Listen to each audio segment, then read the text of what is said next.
News 3's Meredith Lay is down on River Street right now and was there as the vessels ventured into our seaport city. Meredith, you must have had a pretty good view of them coming in. Yeah, that's right, guys. I had a very special view, unlike most of the folks that were down here along the river. I actually got on the boat behind me, the Pride of Baltimore 2. And now these boats and their crews are from all over, but there are actually some Savannahans that are getting in on the race. Today, I spoke with a local who let me on the boat to give me a glimpse at what life is like on the high sea. And you have the ship's compass right there. Kevin Quinn has salt water running through his veins. I do have a sailboat right here in Savannah.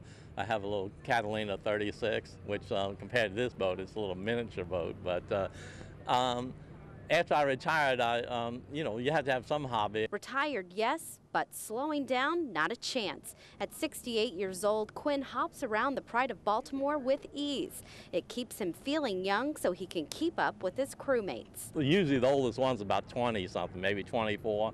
They're all very young people, and they're all strong as oxes, and the girls are, they're very competitive, and they want to outdo the boys. Quinn is one of 3 visitor crew members on board the Baltimore 2. He says it was worth every penny. Now that I'm retired, when opportunities like this come up, it's really a great adventure. You probably go to bed tired, don't you? Oh, I'm telling you, they just wear you out. Especially an old guy like me, they're just kids, and you're competing with these kids. But don't worry about Quinn and the crew. They eat like kings and queens. When out on the water, they work up an appetite and have to be ready for anything on the horizon. The first night out, we went through a little squall, and everybody had to have their foul weather gear on. And it rained, and the winds came up to like 20, 25 knots. And the boat really handled very well, and it was very surprisingly smooth ride.